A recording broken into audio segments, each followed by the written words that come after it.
오늘 이 방법대로 요리해서 드시면 끼니마다 소고기 3배의 단백질을 아주 쉽고 맛있게 섭취하실 수 있습니다. 기대하고 봐주세요. 젊을 때는 등산도 종종 하고 무거운 물건도 번쩍번쩍 들 수 있었는데 이제는 몸에 힘이 빠져서 무거운 건 아예 들기도 어려운 분들이 계시죠. 오랫동안 앉아있다가 일어나면 갑자기 머리가 핑 돌면서 주변이 까매지기도 하고요. 그 이유는 노년 근육 감소증이 왔기 때문입니다. 그래서 오늘은 단백질이 소고기에 3배나 들어있는 덕분에 노년에 드시면 근감소증이 사라지는 음식과 조리법까지 알려드릴게요. 나이가 들면 근육이 점점 빠지게 돼서 옛날만큼 기력이 없는 분들이 많이 계시죠. 그래서 몇몇 분들은 단백질 보충제를 일부러 드시기도 합니다. 하지만 보충제보다는 당연히 음식으로 섭취하는 게 훨씬 더 몸에 좋은 건 모두가 알고 있는 사실이죠. 그렇다고 단백질이 들어있는 소고기 등을 많이 드시기도 어려운 게 소화기관에도 노화가 왔기 때문에 그런 음식을 한번 드시면 계속 화장실을 가야 하거나 속이 하루 종일 더부룩한 문제가 생깁니다. 그런 분들을 위해 굉장히 추천드리는 음식이 있습니다. 바로 황태인데요. 이 황태를 영상 내용대로 잘 드시기만 해도 노년에 드셔야 하는 단백질 양을 쉽게 채우실 수 있습니다. 그렇다면 노년에는 얼마나 많은 단백질을 섭취해야 할까요? 매일 체중 1kg당 1.2에서 1.5g 정도 섭취하는 것을 권장합니다. 소고기로 따지면 대략 소고기 1인분 200에서 250g만큼, 콩으로 따지면 대략 종이컵 1컵 100g에서 200g이고 두부는 팔뚝 1개만한 크기 700에서 900g만큼 드셔야 하는 거죠. 체육계에서 세계적으로 인정받는 학회인 미국 체력관리학회에서는 운동을 따로 하지 않는 사람은 체중 1kg당 0.8g의 단백질을 섭취하면 된다고 고지하고 있습니다. 예를 들어 체중이 50kg인 여성은 하루 40g, 즉 계란 6알이나 닭가슴살 한두 팩을 통해 충족할 수 있는 정도의 양입니다. 단백질이 더 많이 필요한 65세 이상 노년층이나 근력이나 근육량 증가를 목적으로 운동하시는 분들은 이보다 단백질을 1.5배 정도 더 많이 드셔야 합니다. 그런데 한국의 많은 노년분들은 이보다 한참 미치지 못하는 단백질을 드시고 계십니다. 소화기관이 옛날 같지 않기 때문이죠.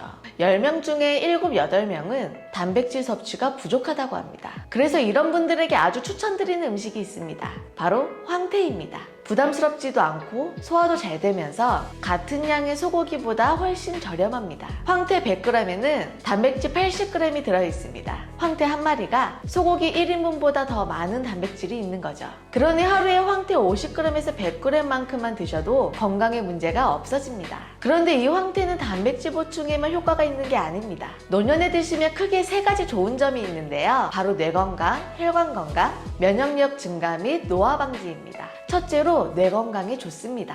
황태의 트립토판 성분이 행복 호르몬인 세로토닌 분비를 촉진해주기 때문에 심신 안정에도 좋을 뿐더러 뇌의 인지 능력 및 집중력, 기억력 개선에 도움받을 수 있으며 치매 예방에 도움이 될 수 있다고 합니다. 두 번째로 혈관 건강에 좋습니다. 황태에는 혈압을 낮추는 효과가 있는 칼륨이 풍부하게 함유되어 있습니다. 칼륨은 혈관 내 나트륨 배출을 도와 고혈압 등의 혈관 관련 질환을 예방하는 데 좋습니다. 세 번째로 면역력 증가 및 노화 방지 효능에 좋습니다. 황태에는 면역력을 높이는 비타민C, 노화를 방지하는 비타민 E가 풍부하게 함유되어 있습니다. 때문에 환절기에 떨어지기 쉬운 면역력의 증가와 노화 방지에 도움이 됩니다. 그런데 황태를 대체 어떻게 먹어야 할까 고민하는 분들이 많으시죠? 크게 6가지 방법이 있습니다. 황태국, 황태찜, 황태구이, 황태전, 황태튀김, 황태조림 등 다용도로 요리에 이용할 수 있습니다. 하지만 이 방법들만 가지고는 어떻게 해야 하는지 구체적으로 따라하기 어려우실 거예요. 그래서 제가 아주 쉬운 레시피를 준비했습니다. 아주 손쉽게 만들 수 있으면서 맛도 좋고 몸에도 좋은 황태국입니다. 건강에도 좋지만 다들 아시듯 해장에도 좋겠죠? 황태에 풍부하게 함유되어 있는 메타오닌 및 리신 등의 성분들이 알코올의 빠른 분해와 배출을 도와주고 알코올로 인해 손상된 간의 피로를 풀어주는데도 탁월하여 간세포의 활성화를 도와준다고 하네요. 자, 그럼 레시피와 만드는 법을 소개해드리도록 하겠습니다. 4인분 기준입니다. 황태치 50g, 무 150g에서 250g 취향껏 넣으시면 됩니다. 달걀 2개에서 4개, 취향껏 넣으시면 됩니다. 대파 1개, 들기름 또는 참기름 2큰술, 소금 0.3큰술, 참치 액젓 또는 멸치 액젓 또는 새우젓 1큰술. 집에 있는 거 넣어주세요. 저는 멸치 액젓을 넣었습니다. 다진 마늘 1큰술, 물 1.2리터, 다시마 6장을 불린 물이라면 더 좋습니다. 저는 그냥 물로 했습니다. 그래도 맛있어요. 구수한 황태를 깨끗한 물에 빠르게 씻어 물기를 꼭꼭 짜줍니다. 물을 깍둑 썰기 혹은 채 썰어두고 파도 썰어두고 달걀 풀어 준비해주세요. 물 조금과 황태 넣고 조리듯 끓여주고 다시 물, 무 넣고 끓여줍니다.